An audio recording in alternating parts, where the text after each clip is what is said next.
Don't come any closer. One step and I'll shred you to pieces.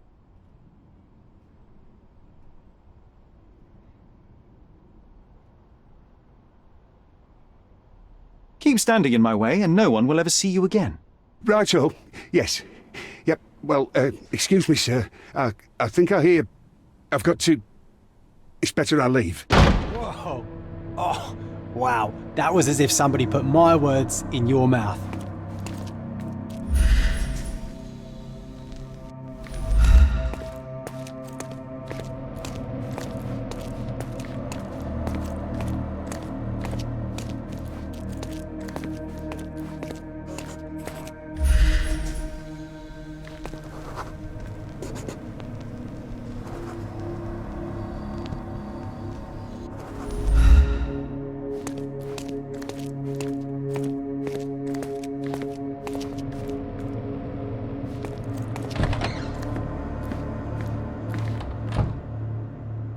This is it.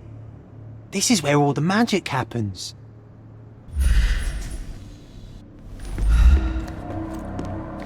The Bernadotti Company Limited Trade Network reaches the most distant colonies of the Great Empire. It must be very convenient for a man like Bernadotti.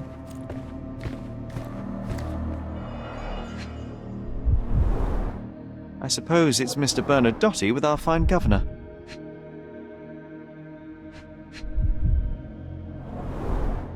"1875. It's taken a few years back.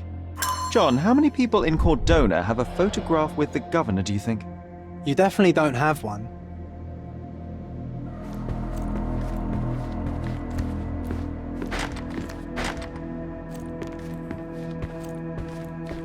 Please don't shoot me. I have a family.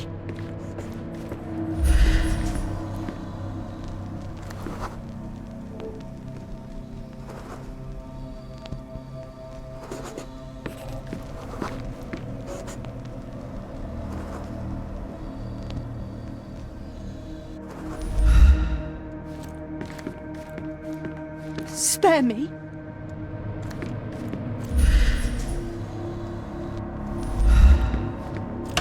So, you've cut through all the guards just to talk to me. Then come here, and we shall talk.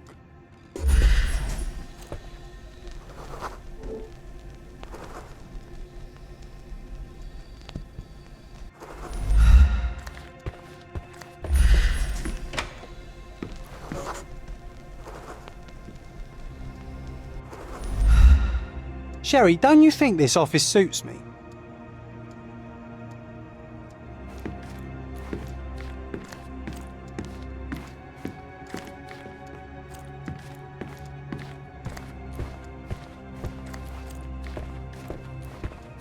Whenever you're ready. I'd hate to intrude.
Bad news.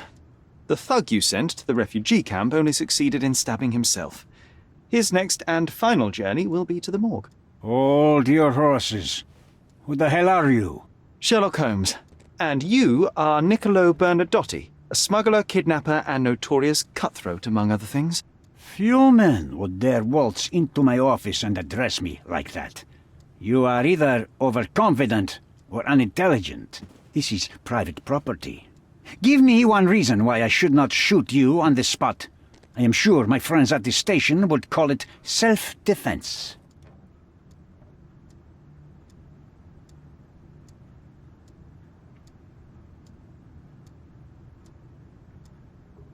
Mr. Bernadotti, do you know the name Boniface Mercurio? I do not. Mercurio was a local artist. Recently, a man broke into his apartment, ransacked the place, and killed him. The thief was looking for something. You are testing my patience, boy. In a moment, the connection will reveal itself. As I said, your man was found dead in the refugee camp. He was there to kidnap a woman, but the other refugees intervened to try and save her. The ensuing scuffle resulted in the man's accidental suicide. He sported the same tattoo as your men in this building. In fact, it also bears a resemblance to the one on your neck. Care to explain what business your man had with this woman?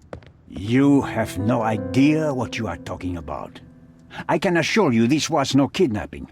The refugees in the camp are on edge. What happened there is a tragic accident, one I am not responsible for. For what reason was your man there if not to abduct her? Why would I answer? You are yet to justify your presence in the slightest.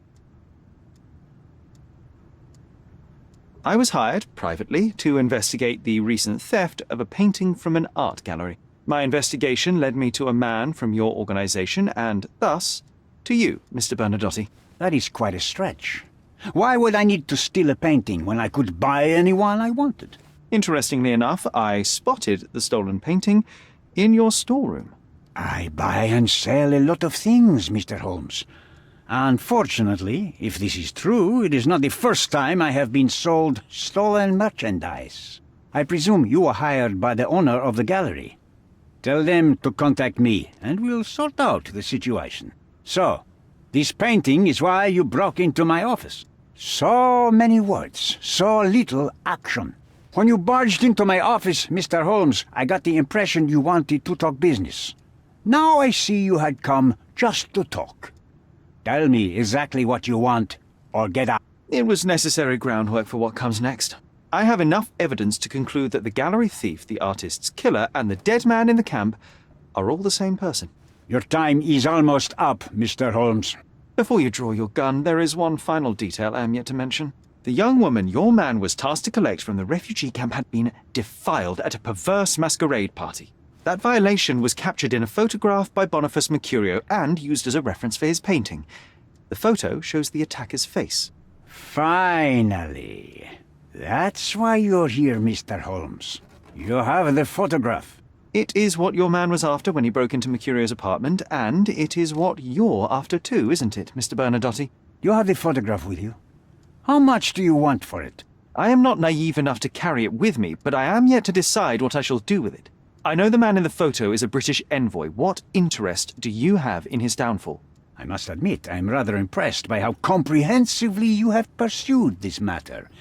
And so, you deserve the honest answer. My business dealings are often arduous in their bureaucracy. A man in his position, willing to look the other way, could ease my work significantly. In return, I will make sure no one looks his way either. A favor for a favor. Also known as blackmail, the modus operandi of any true professional. It was not originally my idea. Mercurio set things in motion, extorting the envoy for the most trivial of ends. Money. In response, the envoy hired my man to retrieve the painting and the photograph, eliminating Mercurio's leverage. I only learned the whole story after the artist was killed in his home. And rather than extricate yourself, instead you took over Mercurio's venture. It fell into my lap. As a businessman, I simply seized the opportunity. Now, how much do you want for the image?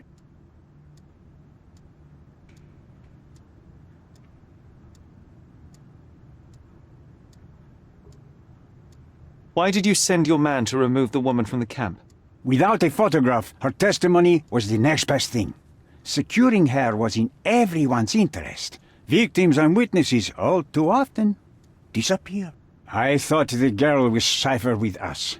I did not anticipate what would happen at the camp.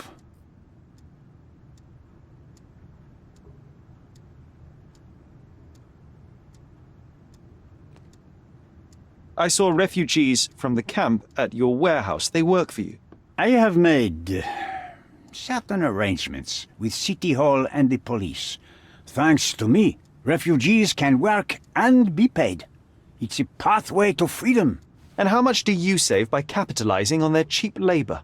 I have heard no complaints. They seem happy just to get out of that slum. I could not help but appreciate the collection of smuggled artifacts in your storeroom. You have rather diversified your business. Oh, high and mighty of you, Mr. Holmes. Not all smuggling is immoral. I pay generous rates to developing cultures and spread their culture to eager buyers. And furthermore, I supply many immigrants with a taste of home. A very convenient way of thinking. I have traveled widely, Mr. Holmes. I've seen people in far-flung lands for whom my services are a lifeline. Without them, they would starve. The tax on cargo is often so absurd that it would be more profitable to simply sink your ship than dock it in the harbor. And trust me, I am speaking from experience. Why should I give you the photograph? Just name your price. What if my price were not money? You claim to have connections, Mr. Bernadotti. Perhaps you could improve conditions for the refugees. Give them a chance for a better life. Ha! I do have connections, Mr. Holmes, but help the whole camp? You are asking too much. I could, however, make arrangements for one person. The woman who was violated will have her own home outside the camp, solely for her and her child. She will no longer be a refugee, but a princess. That I can guarantee. Is that really possible? It will be neither fast nor easy, but I can do it. She deserves it, don't you agree? And as for her abuser, he will serve me, as much as he deserves. So in your plan, everybody will be given their due. Especially you, Mr. Bernadotti. Seems like a fair deal, no? I doubt anyone could offer you better. Simply give me the photograph, and the world becomes a better place. I give you my word. What makes you think you can decide what's best for these people? Such is the arrogance of British imperialism. I take your point.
I need some time to consider your offer, Mr. Bernadotti. If you insist, Mr. Holmes. Come back when you're ready to give me the photograph. The front door's now open, sir. You can leave through it. If you want, of course.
Mr. Holmes, you've returned.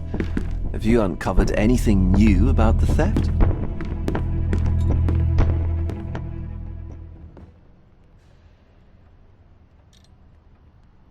I've brought news, but not all of it will please you. Fill me in, Mr. Holmes. I won't shoot the messenger.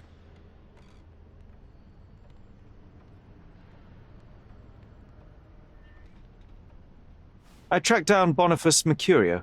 I presume he wasn't delighted about the situation. He was not having a good day on account of his murder. Killed in his own flat by the same person that stole his painting. Oh, sweet Mercurio. Perishing in the pursuit of his art. How apt. I will miss his exceptional sense of humor. I located the thief, but found him rather cold. He was tight-lipped about the painting, too. Huh, he's dead. How very droll, Mr. Holmes. One presumes you were not responsible. It was an accident at the refugee camp.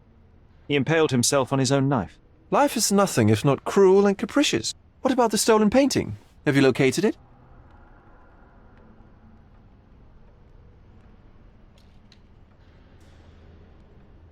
I found the painting, but I could not retrieve it. Well then, where is it?